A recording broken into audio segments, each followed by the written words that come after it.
And so I would like to introduce to you the House Majority Leader. Would you welcome Representative Adam Hasner?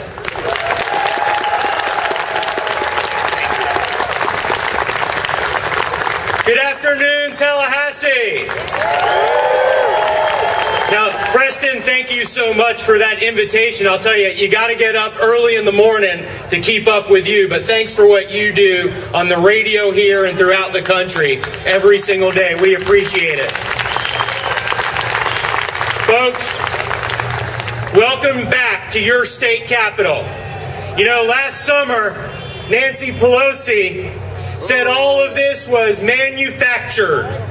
She said this was AstroTurf. Now, I was here with you last year, and I'm back here standing with you again today.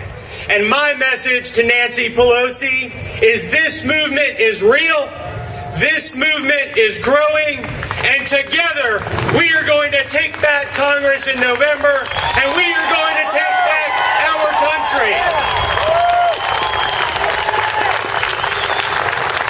You see, for the past year, people who share our values of freedom here in Florida and all around the country have been working tirelessly. You have engaged in the political process like never before, and more importantly, you have held your public and elected officials accountable to their boss, you the people. You have made a difference in elections and in winning elections in New Jersey and in Virginia and yes, even in Massachusetts. Now I will tell you, we have done some good things in Florida so far, but we still have a lot more work to do to challenge the status quo. And I will share with you that the three greatest challenges we face going forward in our country are unbridled deficits, threats to our national security, and attacks on our personal freedom. You know, out-of-control spending in Washington, D.C. is bankrupting our country both fiscally and morally.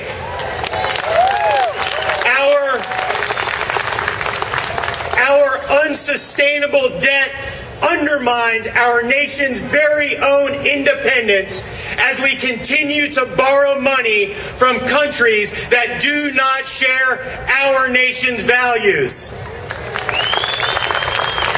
And I think you would all agree that this is generational theft that is jeopardizing the very existence of America as we know it and as we want to pass it along to our children and our grandchildren. Friends, we need a declaration of renewed independence, and that is why the Florida legislature is putting on the ballot this November an opportunity for you to join us in calling on the federal government to balance the federal budget.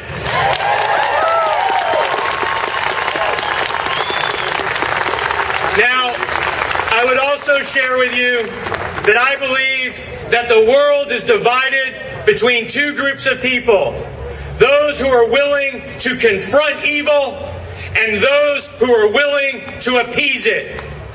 I know you've all seen the pictures of our president as he continues to bow to foreign leaders. And I know you all have great concerns like I do, that he is more concerned about engaging our enemies while distancing us from our allies. These policies are making America less safe, less trusted, and less respected around the world. I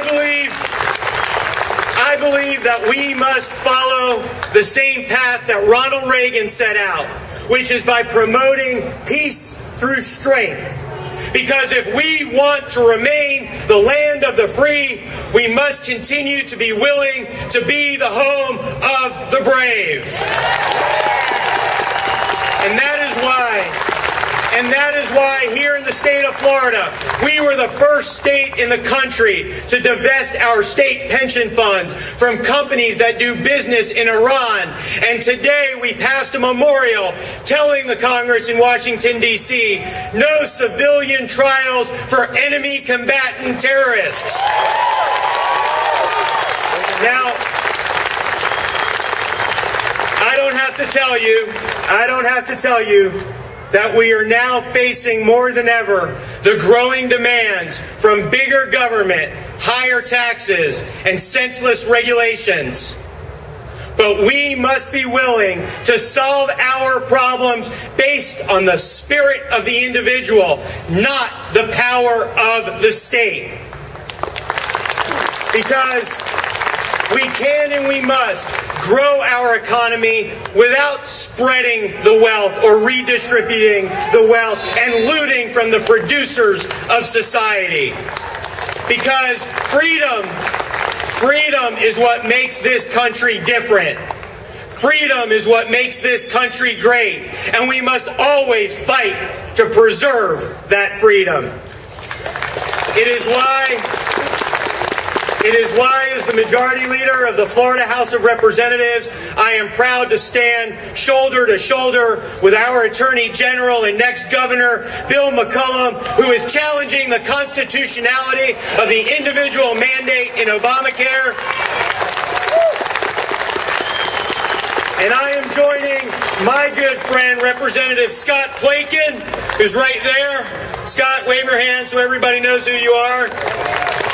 And Senator Carrie Baker to make sure that we pass the Health Care Freedom Act and put it on the ballot in November of 2010 so that you have the opportunity to express your voice. Friends, this cannot be a once-a-year occurrence. We understand all too well that elections have consequences. There are just 6 months, a little bit over 6 months left to go before Election Day. We need your help. We need you to get out there and work.